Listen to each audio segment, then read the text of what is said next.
Bismillahirrahmanirrahim. Assalamualaikum warahmatullahi wabarakatuh.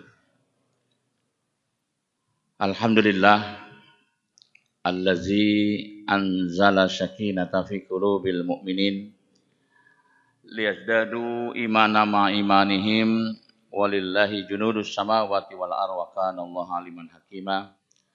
Asyhadu an la ilaha illallah wahdahu la syarikalah wa asyhadu anna Muhammadan abduhu wa rasuluhu allazi la nabiyya ba'dah. Amma ba'du. Jamaah salat zuhur Masjid Nurul Iman. Alhamdulillah sampai saat ini Allah masih memberikan kesempatan kepada kita untuk tajarrud atau totalitas selama di bulan Ramadan. Sebagaimana yang sama-sama kita pahami, bulan Ramadan dikenal sebagai bulan Syahrut Tajarrud, yaitu bulan totalitas. Karenanya para sahabat bagaimana totalitas di bulan Ramadan, sampai-sampai ada salah seorang sahabat, dia bisa menghatamkan Al-Quran sehari 2 kali khatam. Dan ternyata Imam Syafi'i yang menjadi rujukan mazhab kita, ternyata juga sama, mampu menghatamkan Al-Quran sampai 2 kali khatam dalam 1 hari. Di Jawa Timur ada 2 pesantren, sholat tarawehnya khatam Quran.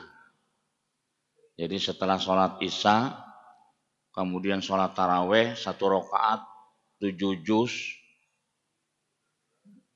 Ini luar biasa Pak ya. Di sisi yang lain, ada juga salah satu pesantren yang sholat tarawehnya 7 menit selesai. Luar biasa. Nah, hadirin yang berbahagia, saya teringat dengan salah seorang ilmuwan dari Jepang. Dia adalah seorang ilmuwan biologi melakukan riset. Apa yang diriset? Ternyata pentingnya mengosongkan perut. Karena dia bukan seorang muslim, jadi yang dilakukan riset itu adalah pentingnya mengosongkan perut. Namanya Profesor Yoshinori Ozomi dari Jepang. Selama 6 tahun melakukan riset yang ternyata di abad 17 itu hasil risetnya Profesor Yoshinori mendapatkan penghargaan Nobel. Riset mengosongkan perut. Ini luar biasa. Apa kata profesor tersebut? Bahwa ternyata di dalam tubuh manusia itu ada satu proses yang dikenal dengan istilah autolisis. Jadi sebuah proses yang otomatis di dalam tubuh kita. Yang autolisis ini ada 2 fungsi yang dilakukan, apoptosis dan mitosis. Begitulah tuturan mereka. Ya, tutur profesor ini. Kita mengenal istilah jeruk makan jeruk. Itu Pak ya. Nah, dalam proses autolisis ini, sel memakan sel. Jadi ketika perut kita lapar, maka sel yang ada dalam tubuh kita yang jumlahnya itu kurang lebih 37 triliun, entah gimana ngitungnya saya nggak tahu, pokoknya di dalam risetnya begitu. 37 triliun tubuh manusia itu terdiri dari sel. Nah, sel-sel yang ada dalam tubuh kita itu dalam satu hari bisa 1.000 bahkan lebih yang mati. Macam-macam penyebab kematiannya. Ada yang karena cemas, kaget, marah, dan bermacam-macam. Dalam satu hari itu sampai 1.000 sel mati. Bisa dibayangkan, kalau Allah tidak ciptakan autolisis, apa yang akan terjadi pada tubuh manusia? Kalau sel-sel itu pada mati setiap hari 1.000, usia manusia berapa tahun? Ini luar biasa riset yang dilakukan oleh Yoshinori ini. Islam mengajarkan ibadah saum dari sejak zaman Nabi Adam. Sudah ada perintah saum. Hanya disempurnakan oleh baginda Rasulullah SAW saum sebagaimana yang kita jalani. Nah, kata profesor ini, autolisis yang ada dalam tubuh kita ini akan bekerja maksimal apabila perut kita benar-benar kosong. Makanya kerja autolisis yang maksimal itu mulai dari jam 12. Nah, mulai tadi itu Pak udah mulai itu. Kekeroncongan perut Pak di situ.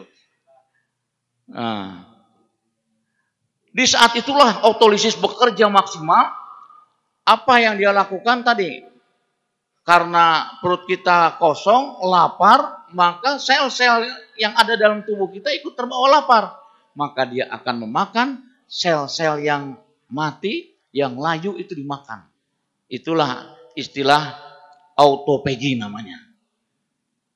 Itu yang disampaikan oleh profesor. Nah, setelah sel memakan sel, maka mitosis. Dia kenyang, maka terbelah menjadi beberapa bagian. Jadi disebut dengan mitosis. Dari situlah manusia itu menjadi bugar kembali. Masya Allah, luar biasa. Baru di abad 17 ditemukan, diketahui bahwa dalam tubuh kita ada autolisis ini. Barulah akhirnya kita menyadari, kenapa ya Allah perintahkan saum kita selama 1 bulan? Oh, ini baru diketahui ternyata. Manfaatnya luar biasa untuk kebutuhan tubuh kita. Hanya persoalannya, 14 abad yang lalu, 200 tenaga medis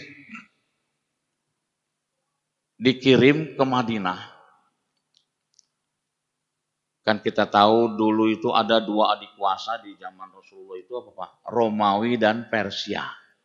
2 adik kuasa. Kaisar Romawi mengutus 200 tenaga medis ke Madinah untuk melakukan diagnosis. Karena mendapat informasi Kaisar Romawi itu bahwa masyarakat Madinah tidak ada yang terjerat penyakit. Terkena penyakit. Diutuslah 200 dokter ke sana. Mulailah masing-masing tenaga medis itu melakukan diagnosis. Mendiagnosa satu persatu, kemudian dibuatlah sebuah kesimpulan. Kesimpulannya apa yang dinyatakan oleh Rasulullah SAW, summu tasihu. Saumlah kamu sehingga kamu jadi bugar. Begitu pernyataan Rasulullah yang dikutip oleh 200 tenaga medis yang diutus oleh Kaisar Romawi pada waktu itu. Jadi semakin jelas alasan kenapa Allah memerintahkan saum kepada kita. Satu, untuk kebutuhan kita sendiri, yaitu tadi kesehatan. Untuk kesehatan. Yang kedua, sebagaimana yang sama-sama kita paham, bahwa ibadah saum ini merupakan salah satu perintah dari Allah Subhanahu wa Ta'ala, yang ketika kita melaksanakan perintah tersebut, maka terbentuklah dalam diri kita yang disebut dengan al-janibut ta'ah, yaitu salah satu bentuk ketaatan kepada Allah Subhanahu wa Ta'ala. Sesuatu yang halal di siang hari, kata Allah, di bulan Ramadan itu tidak boleh. Bahkan ulama jumhur itu haram kita lakukan. Sampai begitu. Karena ini adalah apa yang telah Allah perintahkan, akhirnya kita mencoba untuk menahan diri. Sampai waktu maghrib tiba. Hanya yang perlu kita pahami di sini, kalau tadi Profesor Yoshinori itu melakukan riset pentingnya mengosongkan perut, ternyata saum atau puasa yang diperintahkan oleh Allah Subhanahu wa taala kepada baginda Rasulullah sallallahu alaihi wasallam, sudahkah kita mencontohnya? Nah, ini persoalannya, Pak. Bagaimana sih saumnya Rasulullah? Rasulullah sallallahu alaihi wasallam mengawali ibadah saum itu tasyahharu fa inna sahura barokah. Jadi Rasulullah mengawali ibadah saum itu dengan makan sahur. Jadi makan sahur dulu. Fa inna sahura barokah. Jadi ketika kita mengawali ibadah saum kita dengan makan sahur dan akhirkan makan sahur itu, kata Rasulullah, jangan sampai makan sahur itu jam 1 malam, jam 2. Nah, makan sahur itu yang pas, yang dicontohkan oleh Rasulullah itu, kalau subuh jam 4:30, paling lambat misalnya jam 4. 4:15 lebih bagus. Karena itu makna tasyaharu fa inna sahura barokah, mengakhirkan makan sahur itu memang waktunya cukup 15 menit. Bagaimana caranya makan Rasulullah ketika makan sahur? Kita sudah paham. Makan yang bagus itu dicontohkan oleh Rasulullah, makanlah ketika lapar, sudahi sebelum kenyang. Kalau kita gimana, Pak? Saya nggak nyontoh Rasul lah tuh, Pak. Gitu. Itu. Makannya juga nggak nunggu lapar, menyudahinya setelah ngap-ngapan. Karena kekenyangan. Nggak nyontoh Rasul. Nah, nampaknya ini perlu, ya. Kalau tadi profesor itu menganalisis, ya, membuat riset tentang mengosongkan perut tadi. Ternyata kalau memang kita saumnya mencontoh Rasulullah. Makan sahur itu, kalau dalam bahasa Rasulullah itu adalah secukupnya. Setelah itu jalanilah ibadah saum sampai masuk waktu maghrib. Nah, begitu masuk maghrib, kalau profesor itu menghitungnya itu mulai dari jam 12, autolisis itu bekerja luar biasa, maksimal kerjanya itu sampai jam 18. Itu kata profesor. Begitu sampai jam 18, maka harus segera berikan asupan. Itu kata profesor. Entah mencontoh hadis Nabi gitu kan. Dan Rasulullah kan mencontohnya apa? Begitu masuk waktu maghrib, segera berbuka. Saya sering mengingatkan di beberapa masjid ketika keliling, kan ada kultum ya, qoblah qoblah tarawih.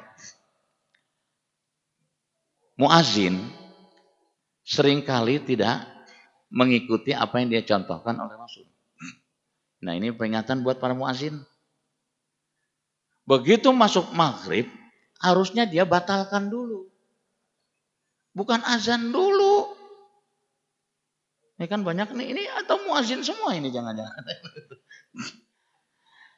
Saya sering perhatikan begitu. Muazin begitu masuk langsung azan Allahu Akbar, Allahu Akbar. Nggak dapat keberkahan. Nggak dapat keberkahan. Justru menyegerakan berbuka, ini nilai pahalanya luar biasa besarnya. Itulah yang dilakukan riset oleh Yoshinori. Jam 18 segera masukkan asupan. Begitu. Kalau muazin mah jangan dulu makan, nanti azannya kapan kalau makan ya. Paling tidak batalkan dulu ya. Nah, kalau bisa pakai air manis, karena Rasulullah mengajarkannya itu Nah, ayat yang manis. Kenapa? Karena memang tubuh kita itu dalam seharian itu kan karbo itu terbakarnya itu luar biasa. Begitu jam 18 kata profesor itu segera berikan asupan. Jangan sampai apa kalau orang Sunda bilang itu? Hah? Salatri itu ya. Jangan sampai salatri. Itu. Keringetan karena lapar, nahan lapar gitu. Sampai seperti itu, ini luar biasa. Nah, kita contoh lagi Rasul. Makannya mencontoh Rasul, bukanya pun mencontoh Rasul. Maka ibadah saum kita itu benar-benar mengikuti Rasulullah. Apa kata Rasulullah? Apa Rasulullah mencontohkannya? Segerakan berbuka dengan yang manis-manis. Kalau Rasulullah memberikan contoh cukup 3 butir kurma. 3 butir kurma apa cukup? Langsung sholat maghrib. Hari orang? Kumaha tuh Pak? Ya, bayangkan, sudah bertahun-tahun kita saum tidak mencontoh Rasul. Iya kan? Nah, makanya wajarlah kalau ternyata tubuh kita itu yang harusnya, ya kan, sehat, bugar, muncullah berbagai macam penyakit. Sunnah 3 butir kurma. Esensinya adalah sunnah yang manis-manis dulu. Ya kan? Itu. Setelah itu sholat. Kita kan tidak. Pokoknya ada yang di depan meja itu kalau belum ludes. Kalau belum habis itu, ayo terus ditongkrongin itu. Betul sih ngikutin Rasulullah angka 3-nya. 3 bala-bala, 3 gehu. Itu luar biasa. Segera sholat maghrib. Selesai sholat maghrib, apakah Rasulullah melanjutkan makan gandum atau makan roti dan sebagainya? Ternyata Rasulullah tidak lakukan itu. Ternyata sudah cukup.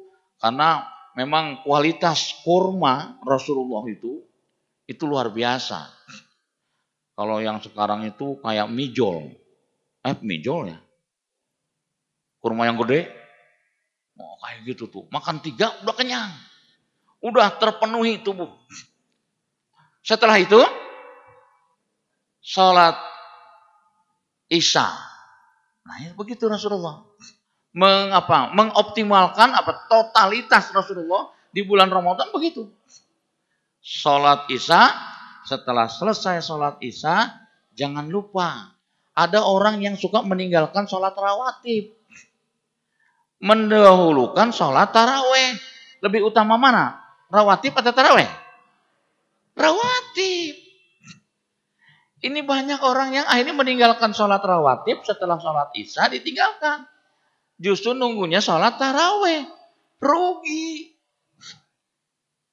Justru kita sholat rawatib dulu. Rasulullah begitu setelah sholat Isya.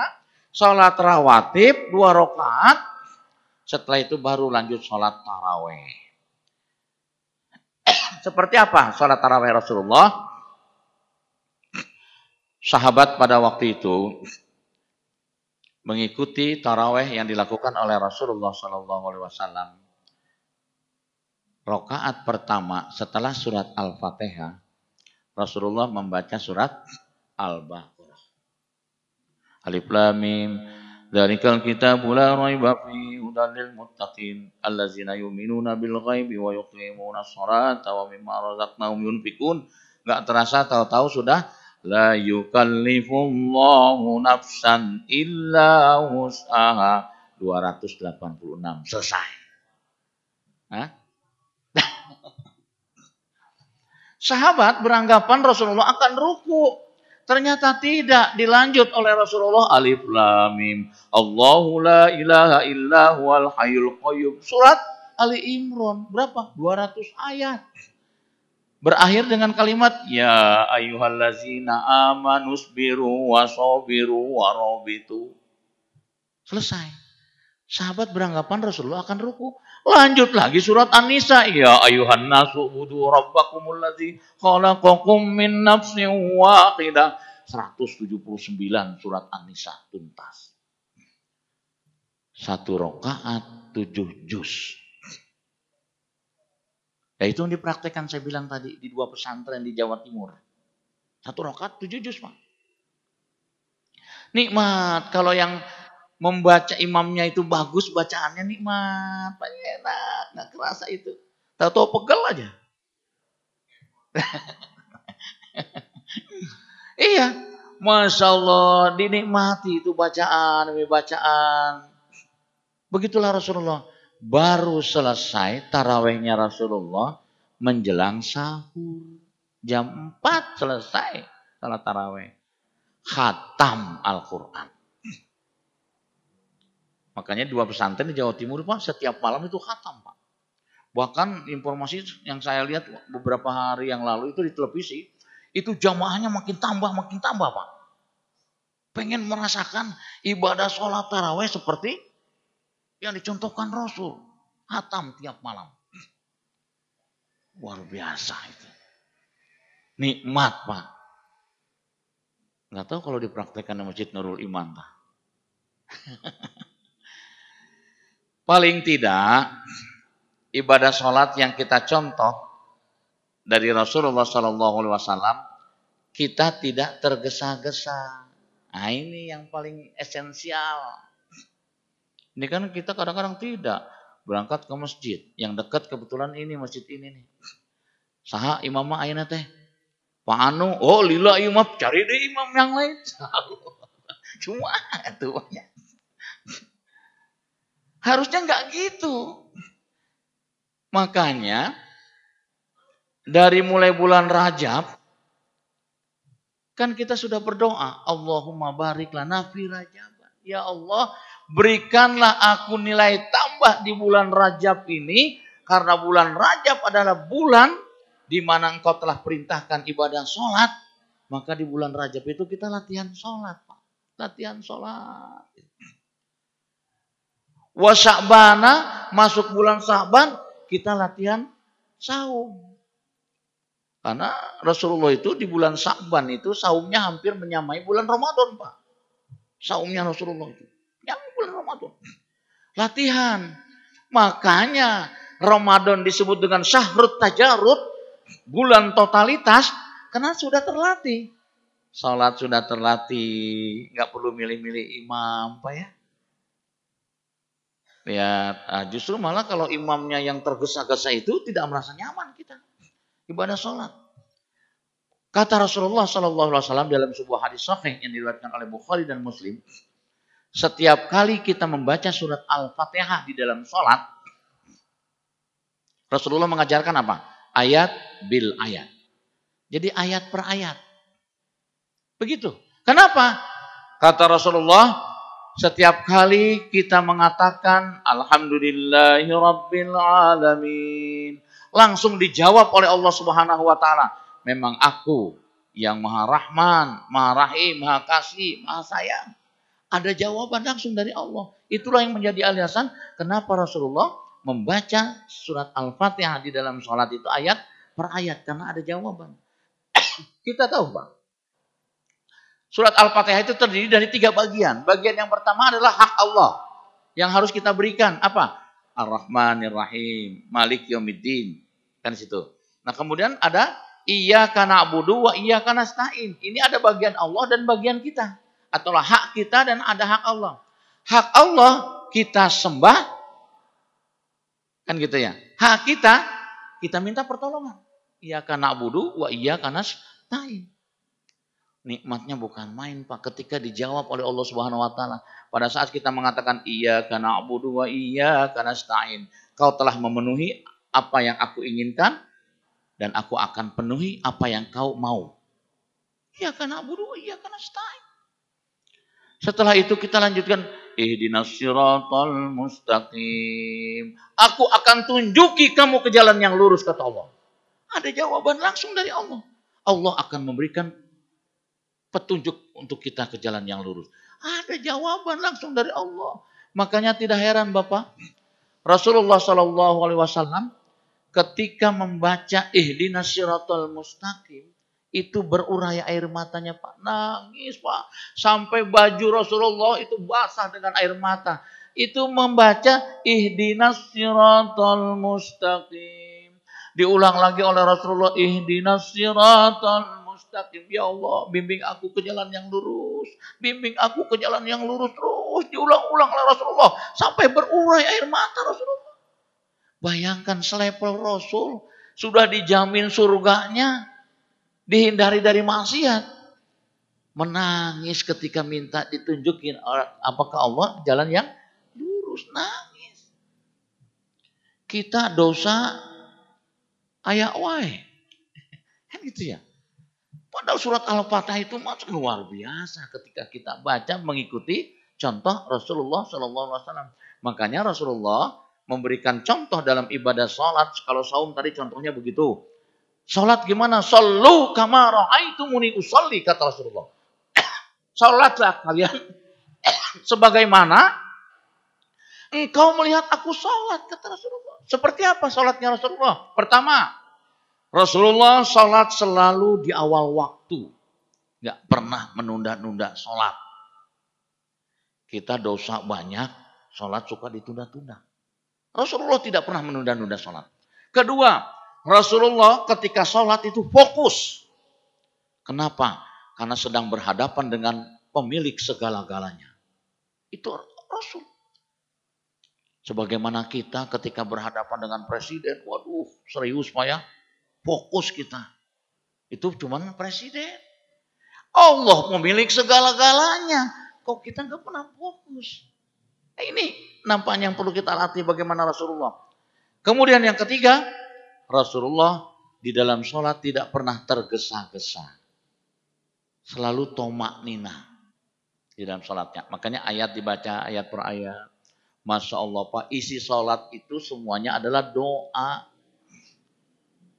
Isi sholat ada doa. Pada saat kita duduk di antara dua sujud gimana? Rabbil firli warhamni wajaburni warfa'ni warzukni wahdini wa'afini wa'afwani. Ini 3 hadis disatukan di situ Pak. 3 hadis disatukan di situ. Satu hadis menyebutkan ketika kita duduk di antara dua sujud cukup mengatakan Rabbil firli, Rabbil firli, Rabbil firli, cukup. Cukup. Rabbil firli warhamni wajaburni, cukup. Nah ini digabungkan. Kenapa? Karena kita pengen maksimal. Minta ke Allah Subhanahu wa Ta'ala melalui ibadah sholat kita. Kenapa? Rasulullah SAW memberikan sebuah statement. As-salatu mi'rajul mu'minin. Pertemuan kita dengan Allah Subhanahu wa Ta'ala itu melalui ibadah sholat. Bayangkan Pak. Kita dapat undangan. Sudah bertemu dengan presiden. Bangganya bukan main kita. Iya kan? Dapat undangan. Mau menemui presiden. Undangan jam 8. Boleh masuk ke istana jam 8. Jam 7 kita udah standby. Iya Pak ya? Jam 7 udah standby. Itu cuman presiden yang undang. Allah pemilik segala-galanya yang undang kita. Kok hare-hare wae? Berarti ada yang gak beres di dalam tubuh kita. Iya kan? Kan Allah. Presiden bisa gak ngasih kebahagiaan? Presiden bisa gak ngasih keselamatan? Presiden bisa gak ngasih perbaikan-perbaikan terhadap diri kalau kita sakit? Presiden bisa gak menyembuhkan penyakit? Enggak. Tapi kita rela menunggu 1 jam. Sementara Allah pemilik segala-galanya. Kita begitu mudah sekali memarginalkan. Kewela zuhur jam 11, jam 1 juga masih bisa. 1:30 bisa, jam 2 bisa. Tidak pernah terpikirkan oleh kita. Pada saat kita menunda waktu, sholat misalnya Pak. Zuhur jam 12, kita belum sholat jam 12:30. Tiba-tiba ada tamu yang gak diundang datang. Siapa Pak tamu yang suka gak diundang datang Pak? Malaikatul maut. Kau bayang coba. Belum sholat, tiba-tiba di depan kita ada malaikatul maut. Malaikat mengatakan likulli ummatin ajal. Fa idza jaa ajaluhum la yastakhiruna sa'ah wa la yastaqdimun. Begitulah kata malaikatul maut. Bapak, saya dapat tugas. Kalau lihat daftar, Bapak ini bagian Bapak nih. Kita akan nanya, Anda itu siapa? Saya malaikatul maut. Ngegebek langsung kita. Ngegebek kita. Pasti, malaikatul maut. Malaikat. Jangan sekarang ya. Saya belum sholat zuhur. Apakah gitu akan kita katakan? La yastakhiruna sa'ah wa la yastaqdimun, kata malaikat. Aku tidak diberikan tugas kecuali mencabut saat itu juga. Disitulah banyak yang menyesali diri.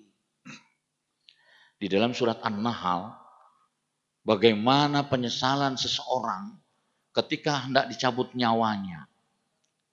Yang terbayang pada saat itu adalah, saya ingin berbuat baik, saya ingin berbuat baik. Maka akhirnya orang yang mau cabut nyawa itu minta ke Allah Subhanahu wa taala, ya Allah, beri kesempatan sebentar saja, saya ingin berbuat baik. Kebaikan yang paling mudah saya lakukan, saya ingin berinfak ya Allah. Itu dalam surat An-Nahl. Beri kesempatan kepada saya untuk berinfak ya Allah. Sampai seperti itu. La yastakhiruna sa'ah. Kata Allah Subhanahu wa taala yang dituturkan oleh malaikatul maut tadi. La yastakhiruna sa'ah. Tidak bisa ditangguhkan walaupun sesaat. Kebayang coba Pak. Berarti kita meninggalkan sholat dengan sengaja. Dalam sebuah hadis riwayat Imam Muslim, meninggalkan sholat dengan sengaja 40 tahun azabnya Pak. Satu kali nggak sholat, itu 40 tahun azabnya. Masya Allah, ini luar biasa. Nah, bulan Ramadan inilah kita diajarkan oleh Allah Subhanahu wa taala untuk al-janibut al-indibati. Jadi di bulan Ramadan inilah kita dilatih oleh Allah Subhanahu wa taala untuk menjadi orang yang disiplin. Iya, mudah-mudahan ketika kita mampu mendisiplinkan diri kita, kita berhasil di bulan Ramadan ini, bulan yang totalitas, yang pada akhirnya kita keluar dari bulan Ramadan, kata Rasulullah, taubahnya seperti bayi yang baru dilahirkan, bersih dari dosa-dosa. Karena man shoma Ramadanan imanan wa ihtisaban, ghufira lahu ma taqaddama min dzambi. Semoga kita diberikan kemampuan oleh Allah Subhanahu wa taala untuk mengoptimalkan di bulan Ramadan ini. Adalah kesempatan yang berharga, belum tentu kita ketemu dengan Ramadan yang akan datang. Mari kita maksimalkan ibadah di bulan Ramadan ini. Insya Allah, Allah memberikan hadiah kepada kita, bersih dosa-dosa kita, baik yang akan datang maupun yang sudah lalu. Aku qouli hadza wa astaghfirullahaladzim li wa lakum. Assalamualaikum warahmatullahi wabarakatuh.